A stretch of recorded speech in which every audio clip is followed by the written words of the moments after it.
নতুন রূপে ৯০-এর king Rajdoot modern লুকে ঘুম কেড়েছে চালকদের, ফিচার্স দেখলে চোখ কপালে উঠবে। রাজদূতের শক্তিশালী মোটরসাইকেল ফিরতে চলেছে ভারতের রাস্তায়।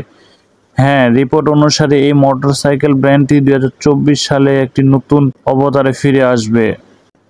আধুনিক বৈশিষ্ট্য এবং ইঞ্জিন শক্তিশালী সজ্জিত এই নতুন রাজদূত বাইকগুলি আবারও ভারতীয় রাস্তায় রাজত্ব করতে প্রস্তুত। রাজদূত ২০২৪-এর আধুনিক বৈশিষ্ট্য। রেট্রো লুকের পাশাপাশি নতুন অ্যাম্বাসেডরের অনেক আধুনিক ফিচারও দেখা যাবে, যেমন সম্পূর্ণ digital meter console, USB charging point, Bluetooth connectivity এবং স্লিপার কাট। এই বৈশিষ্ট্যগুলি রাইডিংয়ে আরও সুবিধাজনক করে তুলবে। পকেট বান্ধব মূল্য। অ্যাম্বাসেডরের সবসময় সাশ্রয়ী মূল্যে বাইকের জন্য পরিচিত।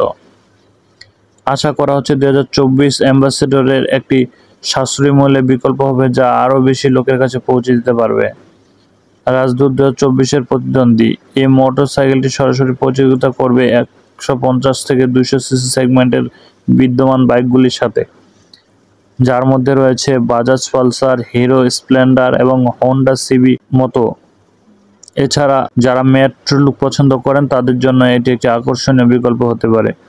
নতুন রাজদূত বাইকগুলি কতটা শক্তিশালী এবং ভারতীয় বাজারে তারা কিভাবে তাদের জায়গা তৈরি করছে সেটাই দেখার বাকি।